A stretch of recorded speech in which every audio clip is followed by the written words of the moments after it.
Olá, meus queridos, tudo certinho? Pois bem, hoje nós iniciaremos o conteúdo lá na página 13 do nosso livro azul, no livro de Geografia.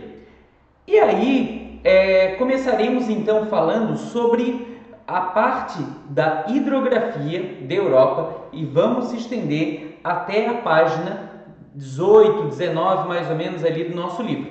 Todos com o livro na mão? Podemos começar? Pois bem, nós temos aqui, na primeira parte da página do livro 13, ele mostra uma imagem do Mar Aral.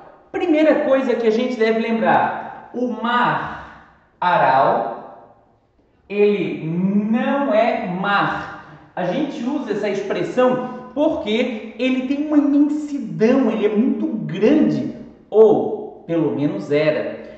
E as águas dele, devido estarem ali há muito tempo, ela foi sendo salinizada. O que é isso? As rochas, os sais minerais das rochas foram salgando essa água que ficava ali. Havia muito peixe, havia muita coisa, e aí o resultado é que as pessoas praticavam ali a pesca, que as pessoas viviam daquele lago, viviam em torno do lago. Porém, desde 1990 vem se notado um problema no Mar Aral. Vamos imaginar que o Mar Aral, que fica lá entre a Cisjordânia e Israel, aquela região asiática, ele era muito grande, né? Como eu falei, e ele era abastecido por diversos rios que mantinham ele cheio, mantinham ele caudaloso, que mantinham as atividades ali existentes. Porém, desde 1989, o que tem se notado?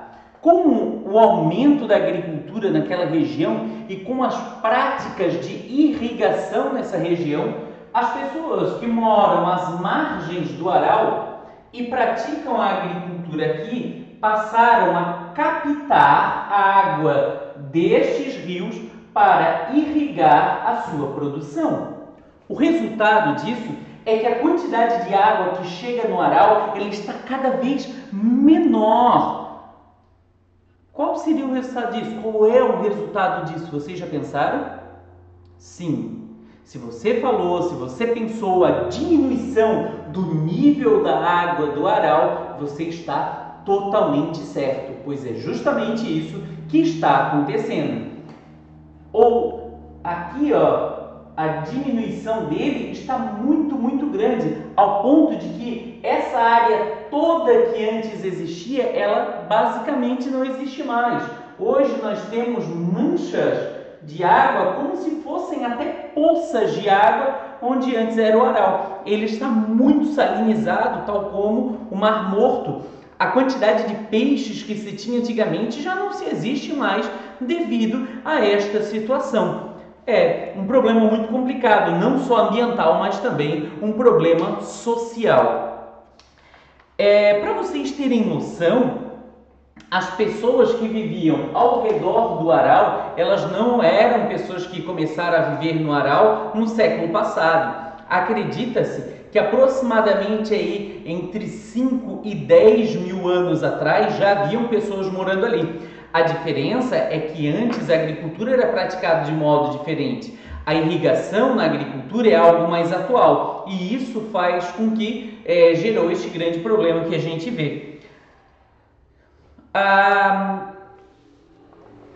Ali nesse mar, né, entre aspas, nesse mar, este lago, este gigantesco lago, ele não é o único, existem outros lagos. Em outros lagos também acredita-se que a população já vive ao redor entre mais ou menos 5 e 10 mil anos. A gente não pode esquecer dos lagos existentes mais ao norte da Europa, mais ao norte da Ásia. O que acontece com esses lagos? Esses lagos mais ao norte, eles são lagos congelados. Tá, professor, mas se é um lago congelado, ele tem importância? Sim, uma importância muito grande. Porque ali naquele lago congelado, congela-se também a característica dos anos, do passar dos anos, dos séculos, das eras. Então, quando eu chego num lago congelado e eu faço a captação de material por perfuração ou até mesmo se derreteu e eu consigo pegar ali algum material, ele me traz a ideia e a possibilidade de se estudar a característica de anos atrás. Para vocês terem noção, existe um lago na Rússia chamado de Lago Vostok. Acredita-se que ele já está congelado há mais de 1000 anos. Então, esse lago, há pouco tempo atrás, andaram perfurando esse lago e tiraram as camadas e viram as camadas de gelo, o que tinha.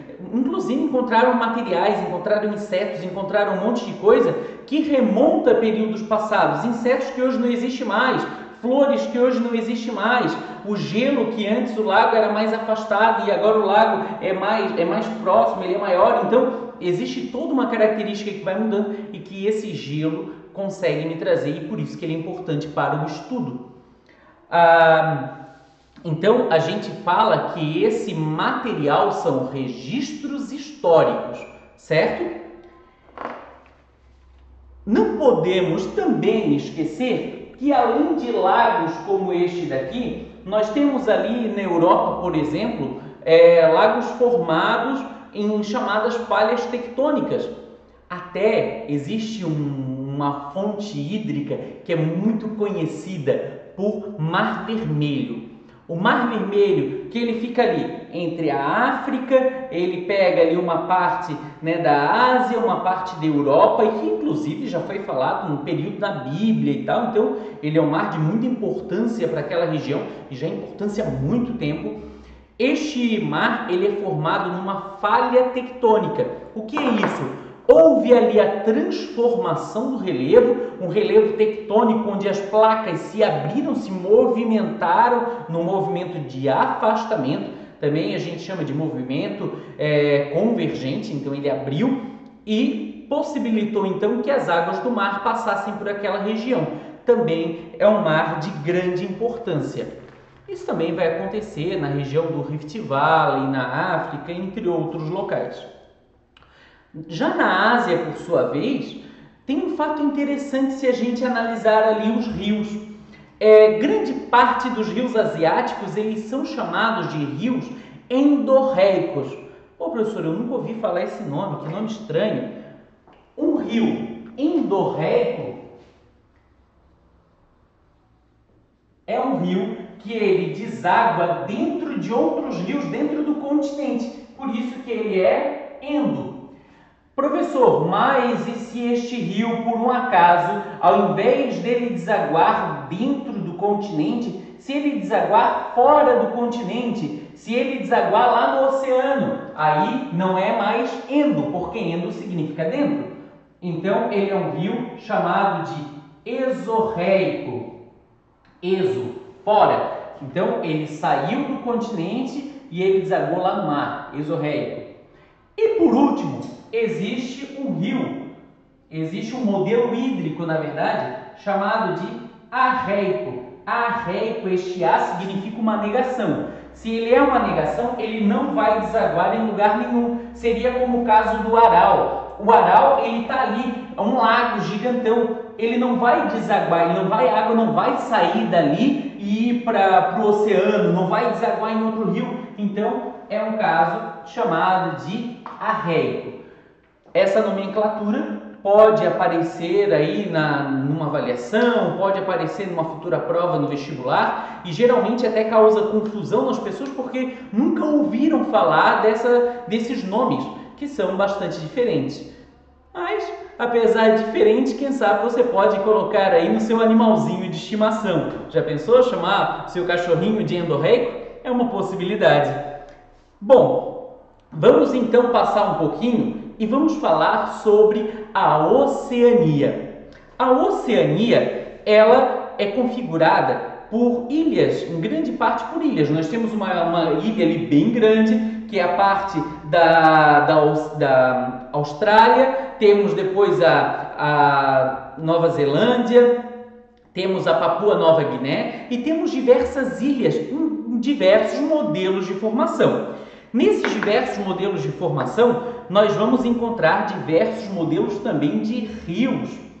Então existem rios curtos, mas existem alguns rios um pouco mais longos. Existem formações no mar, formação de barreiras de corais, existem que são muito importantes para a vida marinha, porque uma barreira de coral ele serve ali na vida marinha como berçário, também serve de casa, também serve de local para alimentação de animais. Então, corais eles são muito importantes e eles fazem parte dessa bacia hídrica e do relevo da Oceania.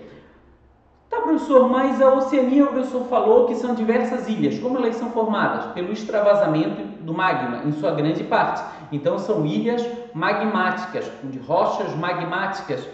E também, em alguns locais, existe a formação de bacias sedimentares, ou seja, aquele relevo mais antigo que foi sendo erodido, que foi sendo desgastado ao longo de milhares de anos pela ação da chuva, pela ação do vento, por ações biológicas, ele vai fazendo com que aquele sedimento vai sendo levado para a parte mais baixa e forma as chamadas bacias. Inclusive, existe uma bacia ali bem interessante chamada de Bacia Murray-Darling, que ela é muito conhecida por ser uma bacia numa área dessa de planície sedimentar. É uma vasta bacia, inclusive nessas bacias formam um negócio chamado fiord. Vocês já ouviram falar? O fiord era um relevo que ele foi sendo desgastado pela ação do gelo.